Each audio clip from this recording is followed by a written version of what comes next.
Hello everyone, I am Charul. I welcome you all on my channel Education at Your Doorstep. This is the 17th lecture in the lecture series of Geomorphology, in which we are going to talk about the volcano. What is the volcanism and the volcanicity? The difference between the central type and the fissure type of eruption. What are the different materials which are coming out on the surface of the earth during volcano? And what are the different types of openings of the volcano. We are going to discuss about all this in this lecture only. But before that, I want to ask you some questions and you have to write down the answer in the comment section. What is the albedo of the earth? What is the relation between the specific heat of land and water? What are the various methods of heat transfer? What is the significance of the heat budget? Write down 5 factors which are affecting the insolation. If you don't know the answer of these questions and you are finding any problem, then please watch my previous videos. The link is given below in the description. And if you have any doubt regarding any lecture, you can follow me on my Telegram channel, that is Education at Your Doorstep.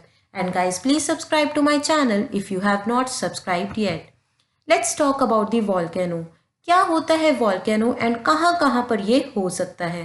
तो guys basically हमने solar system के evolution के time पर देखा था कि big bang theory ने हमें ये बताया था कि ऑल दो हमारे सोलर सिस्टम में एक बार ब्लास्ट हो चुका है, लेकिन फिर भी हमारे प्लैनेट्स में कुछ ना कुछ रेजिडुअल एनर्जी बच गई है। बेसिकली हमारे प्लैनेट्स का सरफेस इसलिए ठंडा है क्योंकि बेसिकली स्पिनिंग और रोटेशन के कारण कुछ एनर्जी रिलीज हो गई, लेकिन जो हमारा इंटीरियर ऑफ द प्लैनेट है वो अभी भी बहुत गर्म है। एंड गाइस इसका अंदाजा हम लोग इस चीज से लगा सकते हैं कि जो हमारे अर्थ के अंदर रॉक्स हैं, मैग्मा है, उसका टेम्परेचर नियरली 800 से लेकर 1200 डिग्री सेंटीग्रेड तक होता है। तो गाइस जो ये वॉल्केनो है ये बेसिकली हमारे डिफरेंट प्लैनेट्स पर देखा जा सकता है एंड स्पेशली हमारे टेरेस्ट्रियल प्लैनेट्स में, जिनका कोर बहुत ही ज्यादा गर्म है एंड रॉक लाइक है। तो बेसिकली गाइस होता क्या है कि volcano is basically the release of energy from the interior of the planet, जिसकी वजह से प्लैनेट का क्रस्ट टूट जाता है एंड उसमें से हमारा मैग्मा, कुछ गैसेस और बहुत कुछ बाहर आता है and this is known as the volcano. Guys हमने देखा है कि वीनस के सरफेस पर भी बहुत सारे वॉल्केनिज्म हुए हैं एंड इवन उनकी ओपनिंग अभी भी वहां पर प्रेजेंट है एंड मार्स पर तो बहुत ज़्यादा क्रेटर्स प्रेजेंट हैं। गाइस बेसिकली जो ओपनिंग ऑफ द वॉल्केनो होती है उसे क्रेटर या फिर वेंट का नाम दिया जाता है। तो गाइस बेसिकली हमने देखा कि ये टेरेस्ट्रियल प्लैनेट्स पर होते हैं एंड होता है क्योंकि हमारे टेरेस्ट्रियल प्लैनेट्स का कोर बहुत ज़्यादा गर्म है एंड जब वहाँ से एनर्जी रिलीज होती है तो उसे वॉल्केनो बोला जाता है। तो गाइज अगर हम लोग पूरा प्रोसेस देखें कि कहाँ से मैग्मा बना एंड कैसे वो अर्थ के इंटीरियर से होता हुआ सरफेस पर आया, तो उसे हम लोग वॉल्केनिसिटी का नाम देते हैं। लेकिन अगर हम लोग बात करें सिर्फ ये कि हमारे अर्थ के सरफेस पर एक ओपनिंग है जिसमें से लावा एंड कुछ गैसेस बाहर आई हैं, तो उसे हम लोग बोलते हैं वॉल्केनिज्म। मतलब जितना हमें दिख रहा है वो वॉल्केनिज्म है एंड जो टोटल प्रोसेस है उसे वॉल्केनिसिटी बोला जाता है। लेकिन गाइज इन दोनों टर्म्स को हम लोग इंटरचेंजेबली यूज कर सकते हैं। तो guys this is the image of the volcano. Guys होता क्या है कि हमारे अर्थ की 3 लेयर्स होती हैं, core, mental and the crust. And mental के पास एक मैग्मा चैम्बर होता है।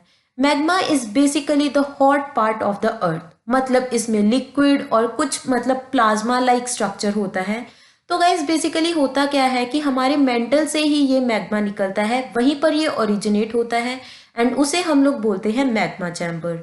एंड देन एक नेक लाइक स्ट्रक्चर होता है जो बेसिकली हमारे अर्थ के सरफेस पर आकर ओपन हो जाता है एंड उस ओपनिंग को हम लोग बोलते हैं वेंट। एंड मैग्मा चैम्बर से होता हुआ सारा मटेरियल हमारे वेंट से अर्थ के सरफेस पर आ जाता है एंड ये मटेरियल गैसेस की फॉर्म में, वाटर वेपर्स की फॉर्म में, रॉक्स एंड मॉल्टन मटेरियल की फॉर्म में हमारे अर्थ के सरफेस पर आता है। एंड जब ये मैग्मा बेसिकली हमारे अर्थ के अंदर होता है तो इसे मैग्मा बोलते हैं एंड जब ये मोल्टन मटेरियल अर्थ के सरफेस पर आ जाता है तो इसे लावा बोला जाता है। तो बेसिकली मैग्मा और लावा दोनों सेम चीज है, लेकिन जब वो हमारे अर्थ के अंदर है तो उसे मैग्मा और जब बाहर है तो उसे लावा बोला जाता है। Now coming to the central type of eruption. Guys हमने इंटीरियर स्ट्रक्चर ऑफ अर्थ में देखा था कि कैसे डिफरेंट तरह की मार्जिन्स प्रेजेंट है। बेसिकली कौन कौन सी थी, कन्वर्जेंट, डाइवर्जेंट और द कंजर्वेटिव। तो प्लेट टेक्टोनिक थ्योरी में हम लोग इसके बारे में बहुत डिटेल में जान चुके हैं कि जो हमारी कन्वर्जेंट मार्जिन होती है यहाँ पर होती है डिस्ट्रक्शन, और हमारी डाइवर्जेंट मार्जिन पर होती है कंस्ट्रक्शन, और कंजर्वेटिव मार्जिन पर अर्थक्वेक्स आते हैं। तो बेसिकली दो तरह की मार्जिन पर हमारा वॉल्केनिज्म हो सकता है, एक तो कन्वर्जेंट मार्जिन एंड दूसरी हमारी डाइवर्जेंट मार्जिन। एंड जो अर्थक्वेक हमारी कन्वर्जेंट मार्जिन पर होता है उसे सेंट्रल टाइप ऑफ इरप्शन बोला जाता है। गाइस बेसिकली होता क्या है कि आपने रिंग ऑफ फायर के बारे में पढ़ा होगा कि कैसे जब हमारी पैसिफिक प्लेट नॉर्थ अमेरिकन और साउथ अमेरिकन प्लेट के साथ टकराती है तो वहां पर अर्थक्वेक्स आते हैं एंड बहुत ही ज्यादा वॉल्केनिज्म होती है। तो गाइस बेसिकली होता क्या है कि जो हमारी पैसिफिक प्लेट है वो ओशियनिक प्लेट है एंड हमारी North American and South American है continental plate, and oceanic plate is heavier than the continental plate. तो होता क्या है कि जब वहां पर एक कन्वर्जेंट मार्जिन होती है, दोनों प्लेट्स आपस में टकराती हैं, तो हमारी ओशियनिक प्लेट नीचे बेंड हो जाती है, जिसकी वजह से जो भी उसके ऊपर सेडिमेंट्स प्रेजेंट होते हैं वो डिस्ट्रॉय होते हैं, क्रम्बल होते हैं एंड वो बेसिकली नीचे धंसना शुरू हो जाती है। एंड इसे बोला जाता है बेनियोफ जोन, जहां पर बेसिकली हमारी ओशियनिक प्लेट थोड़ा नीचे धंस गई है। एंड गाइस हमने इसको और एक नाम दिया था ट्रेंच का। तो गाइस बेसिकली होगा क्या कि जितनी हमारी ओशियनिक प्लेट थोड़ी नीचे सबडक्ट हो गई तो due to very high temperature क्या होगा, वो प्लेट डिस्ट्रॉय हो जाएगी, उसकी मेल्टिंग हो जाएगी एंड वो फॉर्म करेगी मैग्मा। लेकिन उस मैग्मा का टेम्परेचर उतना ज़्यादा नहीं होगा जितना कि हमारे अर्थ के इंटीरियर का है। तो बेसिकली वहां पर कन्वेक्शनल करंट्स बनेंगे एंड वहां पर हमारा बेनियोफ जोन है। तो गाइस होगा क्या कि जो हमारे अर्थ के इंटीरियर से मैग्मा होगा वो ऊपर आएगा और जो क्रम्बल्ड प्लेट होगी वो नीचे चली जाएगी, एंड जो हमारे इंटीरियर से आएगा मैग्मा वो बेसिकली इस बेनियोफ जोन से अर्थ की क्रस्ट को तोड़ते हुए हमारे अर्थ के सरफेस पर आ जाएगा। एंड इस तरह के एरप्शन को हम लोग बोलते हैं central type of eruption. And guys इसमें क्या होता है कि पहले जो हमारी ओशियनिक प्लेट है और कॉन्टिनेंटल प्लेट है वो आपस में टकराएंगी। ओशियनिक प्लेट नीचे बेंड होगी, ड्यू टू हाई टेम्परेचर उसकी क्रम्बलिंग होगी, डिस्ट्रक्शन होगी एंड मेल्टिंग होगी। वहां पर कन्वेक्शनल करंट्स होंगे, from the interior of the earth magma ऊपर आएगा जो कि अर्थ की क्रस्ट को तोड़ते हुए बाहर आ जाएगा एंड हम लोग बोलेंगे वहां पर वॉल्केनिज्म हो गया है। एंड गाइस ये बेसिकली हम लोग देख सकते हैं रिंग ऑफ फायर में। एंड गाइस उसे रिंग ऑफ फायर इसीलिए बोला जाता है क्योंकि बेसिकली वहां पर बहुत ही ज्यादा वॉल्केनिज्म होता है एंड वॉल्केनिज्म के कारण वहां पर अर्थक्वेक्स भी आते हैं। तो गाइस बेसिकली होता क्या है कि अभी अर्थ के सरफेस पर प्लांट्स होंगे, एनिमल्स होंगे, तो उनमें कुछ ना कुछ प्रोटीन प्रेजेंट होता है जिसमें प्रेजेंट होता है सल्फर, नाइट्रोजन, कार्बन, ये सब कुछ प्रेजेंट होता है। तो जब बेनियोफ जोन बनेगा तो जो ओशियनिक प्लेट पर हमारे जो भी चीज़ें होंगी वो भी नीचे चली जाएंगी एंड एज अ रिजल्ट क्या होगा, जब प्रोटीन डिस्ट्रॉय होगी तो हमारे मैग्मा में होगा sulphur, nitrogen, water vapour, oxides of carbon, ये सब कुछ हमारे मैग्मा के साथ हमारे अर्थ के सरफेस पर आएगा जब वॉल्केनिज्म होगा।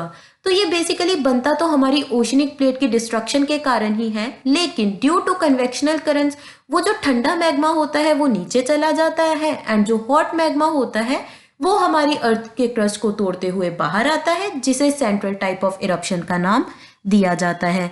तो गाइस बेसिकली क्या हुआ कि हमारी कन्वर्जेंट मार्जिन पर डिस्ट्रक्शन हुई हमारी ओशियनिक प्लेट की, इसीलिए हम लोग बोलते हैं कि convergent margin is the destructive margin, क्योंकि यहाँ पर बेसिकली हमारी जो कॉन्टिनेंटल प्लेट है उसकी वजह से हमारी ओशियनिक प्लेट डिस्ट्रॉय हो रही है। एंड गाइस होगा क्या कि जो भी magma in the form of lava हमारे अर्थ के सरफेस पर आएगा तो अगर उसकी कूलिंग बहुत स्लो है तो लार्ज साइज्ड रॉक्स बनेंगे एंड जो रॉक्स बनते हैं वो होते हैं इग्नियस रॉक्स।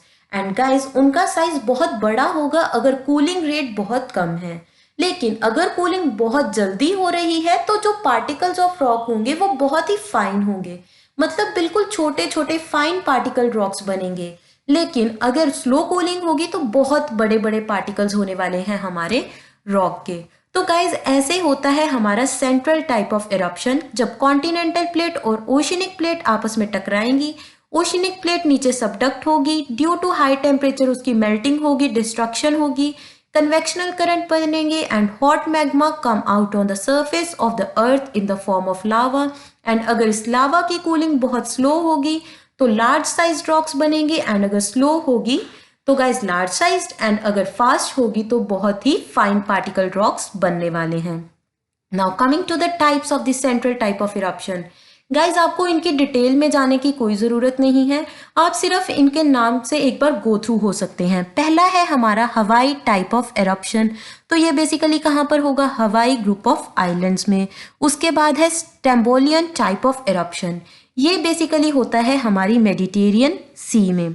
उसके बाद है वॉल्केनिक टाइप ऑफ इरप्शन, उसके बाद है Vesuvian type of eruption, and last में है pavilion type of eruption.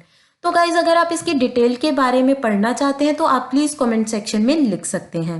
Now coming to the fissure type of the eruption, जो होती है बेसिकली हमारी डाइवर्जेंट मार्जिन पर, मतलब जहां पर दो जो प्लेट्स हैं वो आपस में दूर जाएंगी वहां पर होगी fissure type of eruption. Guys होता क्या है कि जब दो बंदों में टेंशन हो जाती है, किसी वजह से लड़ाई हो जाती है, तो वो एक दूसरे से दूर जाना शुरू करते हैं। ऐसे ही क्या होता है कि जब हमारी दो प्लेट्स दूर जाती हैं तो हम लोग बोलते हैं कि वहां पर कुछ ना कुछ टेंशनल फोर्सेस हैं। एंड गाइस जब ये प्लेट्स आपस से दूर जाती हैं तो क्या होता है कि जो हमारे मेंटल में हॉट मैग्मा प्रेजेंट है वो इनकी टेल्स के साथ अटैच हो जाता है, एंड वो धीरे धीरे वहां से बाहर आना शुरू होता है। क्योंकि जब दो प्लेट्स दूर जाएंगी तो वहां पर क्रैक्स, फॉल्स की फॉर्मेशन होगी, जिसे हम लोग फिशर्स भी बोल सकते हैं। एंड जब धीरे धीरे वहां से जो हमारा हॉट मैग्मा है वो हमारे ओशियन के सरफेस पर आएगा in the form of lava, तो उसे फिशर टाइप ऑफ इरप्शन बोला जाएगा। जैसे हमारे सेंट्रल टाइप ऑफ इरप्शन में था, स्लो कूलिंग पर बड़े साइज के रॉक्स बनेंगे, एंड अगर कूलिंग फास्ट होगी तो बहुत ही फाइन पार्टिकल रॉक्स बनने वाले हैं। ऐसा ही हमारे फिशर टाइप ऑफ इरप्शन में भी होता है। तो गाइस बेसिकली ऐसे होता है कि जो दो प्लेट्स हैं वो दूर जाएंगी, हमारे मैग्मा चैम्बर में से कुछ जो मैग्मा होगा वो इनकी टेल्स के साथ अटैच हो जाएगा, या फिर जो वहां पर फिशर्स बनेंगे, क्रैक्स बनेंगे, उनमें से ये लावा बाहर आएगा, वहां पर रॉक्स बनाएगा। इसीलिए हम लोग बोलते हैं कि divergent margin is the constructive margin, क्योंकि बेसिकली यहीं पर न्यू रॉक्स बनती है एंड यहाँ पर होती है सी फ्लोर स्प्रेडिंग। गाइस हमने देखा था ये कि कैसे सी फ्लोर स्प्रेडिंग थ्योरी में हमारे रिजेस पर जो थी नई रॉक्स बन रही थी एंड ट्रेंचेस पर वो डिस्ट्रॉय हो रही थी। तो ऐसा ही यहाँ पर हो रहा है, डाइवर्जेंट मार्जिन पर न्यू रॉक्स बन रही हैं, एंड जो हमारी कन्वर्जेंट मार्जिन है जहां पर हमारी ओशनिक प्लेट और कॉन्टिनेंटल प्लेट टकरा रही है वहां पर रॉक्स की डिस्ट्रक्शन हो रही है। So this is basically the difference between the central type and the fissure type of eruption. Now coming to the thing कि वॉल्केनिक मार क्या होता है। गाइस मैंने आपको बताया है कि जहां से लावा अर्थ के सरफेस पर आना चाहता है उसे बोला जाता है ओपनिंग ऑफ द वॉल्केनो, इसे वेंट भी बोला जाता है। लेकिन अगर ये बहुत छोटे डायमेंशंस का हो, बहुत ही छोटी ओपनिंग है, तो बेसिकली ना तो ये ज्यादा डिस्ट्रक्टिव होगा, लेकिन हाँ वॉल्केनिज्म के दौरान कुछ ना कुछ डिस्ट्रक्शन तो होती ही है। एंड अगर जो हमारी ओपनिंग है वो बहुत ही छोटे साइज की है तो उसे वॉल्केनिक मार बोला जाता है। लेकिन अगर थोड़ी सी बड़ी हो जाए तो उसे वॉल्केनिक क्रेटर बोला जाता है।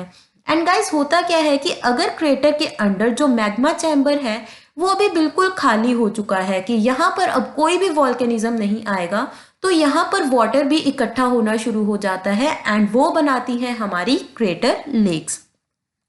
उसके बाद बात करते हैं गाइस, अगर इसकी डायमेंशन बहुत ही ज़्यादा बड़ी हो गई है, मतलब ओपनिंग ऑफ द वॉल्केनो बहुत बड़ी है, तो ऑब्वियसली यहाँ पर डिस्ट्रक्शन भी बहुत ज़्यादा होगी, बहुत सारी बायोडाइवर्सिटी का लॉस भी होगा, क्योंकि वो बेसिकली लावा के अंडर, मैग्मा के अंडर जल जाएगी। एंड इस तरह की ओपनिंग को बोला जाता है कैलरेडा। तो कैलरेडा है बहुत बड़े टाइप की ओपनिंग। उसके बाद थी हमारी क्रेटर जो कि मीडियम साइज की है, एंड अगर बहुत छोटी है तो उसे बोला जाता है volcanic maar. Now coming to the thing कि गाइस क्या क्या हमारे वॉल्केनो के दौरान हमारे अर्थ के सरफेस पर आता है। क्या सिर्फ लावा आता है या फिर कुछ और भी आता है। गाइस बहुत तरह की चीजें बाहर आती हैं, हमारी गैसेज आती हैं, वाटर वेपर्स आते हैं, पायरोप्लास्टिक मटेरियल्स आते हैं, एंड हमारा हॉट मैग्मा तो बाहर आता ही है। तो पहली चीज जो आती है बाहर वो होती है सल्फर डाइऑक्साइड, मतलब basically oxides of sulphur, nitrogen, carbon, carbon में क्या आएगा, कार्बन मोनोऑक्साइड हो सकता है और कार्बन डाइऑक्साइड। उसके बाद है हमारे पायरोप्लास्टिक मटेरियल्स, मतलब जो कुछ रॉक्स होंगे गाइस वो बाहर आते आते वो थोड़े सॉलिडिफाई हो जाएंगे, क्योंकि as compare to the interior of the earth बाहर का टेम्परेचर थोड़ा तो कम होगा। तो बेसिकली जब वो रॉक्स बाहर आएंगे तो हम लोग बोलेंगे कि ये है पायरोप्लास्टिक मटेरियल। उसके बाद गाइस कुछ वाटर वेपर्स बाहर आएंगे, रॉक्स बाहर आएंगे एंड हमारा हॉट मैग्मा तो बाहर आने ही वाला है। एंड जब वो मैग्मा हमारे अर्थ के सरफेस पर आएगा तो हम उसे बोलते हैं लावा। तो guys let's talk about the volcanic dust, मतलब जो छोटे छोटे पार्टिकल्स बाहर आएंगे, मतलब जिन्हें पायरोप्लास्टिक मटेरियल्स भी बोला जाता है। तो बेसिकली उनकी डायमेंशंस के बेसिस पर हम उन्हें क्या क्या नाम दे सकते हैं। तो गाइस अगर तो वो बहुत ही ज़्यादा छोटे हैं, मतलब उनका जो डायमेंशन है वो 0.05 मिलीमीटर से भी छोटा है, तो क्या होगा कि हम लोग उन्हें बोलेंगे वॉल्केनिक डस्ट, क्योंकि डस्ट के पार्टिकल्स बहुत छोटे होते हैं। उसके बाद आती है हमारी वॉल्केनिक ऐश, इसका डायमेंशन होगा 0.05 मिलीमीटर से लेकर 0.5 मिलीमीटर तक। लेकिन अगर डायमेंशन थोड़ी और इंक्रीज हो जाए, मतलब 0.5 मिलीमीटर से ज़्यादा और 4 मिलीमीटर से कम हो जाए, तो उसे बोलेंगे volcanic core ash. And guys अगर ये बहुत बड़ा हो गया है, 4 मिलीमीटर से लेकर 32 मिलीमीटर तक इसका साइज है, तो इसे वॉल्केनिक लेपिलाई बोलेंगे। एंड अगर गाइस जो इसका है साइज वो बहुत ही ज़्यादा बड़ा है, तो इसे वॉल्केनिक बॉम्ब बोल दिया जाता है। तो गाइज ये बेसिकली डायरेक्ट एमसीक्यूज भी बन सकते हैं, तो आप इनकी डायमेंशंस को थोड़ा थोड़ा याद रखिए। एंड आप ये याद रख सकते हैं कि डस्ट सबसे छोटी एंड बॉम्ब सबसे बड़ा होता है। तो गाइज हमने देखा कि लावा हमारे अर्थ के सरफेस पर आएगा, बेसिकली वो मैग्मा होता है। तो लावा अगर धीरे धीरे सॉलिडिफाई होगा तो बड़े साइज के रॉक्स बनेंगे, उनमें पार्टिकल्स भी बड़े बड़े होंगे। लेकिन अगर उसकी कूलिंग बहुत स्लोली हो रही है तो बड़े टाइप के रॉक्स, एंड अगर बहुत फास्ट हो रही है, मतलब सडनली जो हमारा मैग्मा था, लावा था, वो कूल डाउन हो गया, तो बहुत ही फाइन पार्टिकल रॉक्स वहां पर बनने वाले हैं। तो गाइस हमने कितनी चीजें देखी कि कितनी चीजें आती हैं, सल्फर डाइऑक्साइड आती है, नाइट्रोजन के ऑक्साइड्स, कार्बन के oxides, pyroplastic materials, lava and even volcanic dust and बहुत वाटर वेपर्स भी रिलीज होते हैं। तो गाइस इसकी वजह से क्या होता है कि जो हमारे सल्फर डाइऑक्साइड है ये भी हमारी ग्रीन हाउस गैस है, इवन जो ऑक्साइड्स ऑफ नाइट्रोजन और कार्बन है ये भी ग्रीन हाउस गैस है। तो इनकी वजह से क्या होती है, ग्लोबल वार्मिंग। लेकिन गाइस जो इसमें वॉल्केनिक डस्ट है, ऐश है, ये बहुत ही लाइट इन वेट होती है एंड ये कभी कभी हमारे ट्रोपोस्फेयर में चली जाती है, लेकिन ज़्यादा ऊपर नहीं जा पाती क्योंकि वहाँ पर ट्रोपोपॉज आ जाता है। तो बेसिकली ये वहाँ पर फ्लोट करना शुरू करती है, जिसकी वजह से जो इंसोलेशंस होती हैं वो हमारे अर्थ के सरफेस पर नहीं आ पाती। तो जहाँ पर वॉल्केनिज्म होता है कई बार वहाँ पर टेम्परेचर बहुत ही कम हो जाता है। एंड इवन गाइज 1815 में क्या हुआ था कि हमारे अमेरिका में नियर कनाडा यहाँ पर स्नोफॉल हुई थी इन द मंथ ऑफ अगस्त, क्योंकि जो वॉल्केनिक डस्ट थी, ऐश थी, इन्होंने इंसोलेशंस को रिफ्लेक्ट बैक किया, जिसकी वजह से वो अर्थ के सरफेस पर नहीं आ पाई and as a result temperature बहुत डिक्रीज हो गया था। So guys, that's all for today. If you enjoyed my video, then do like, share and subscribe. Thank you.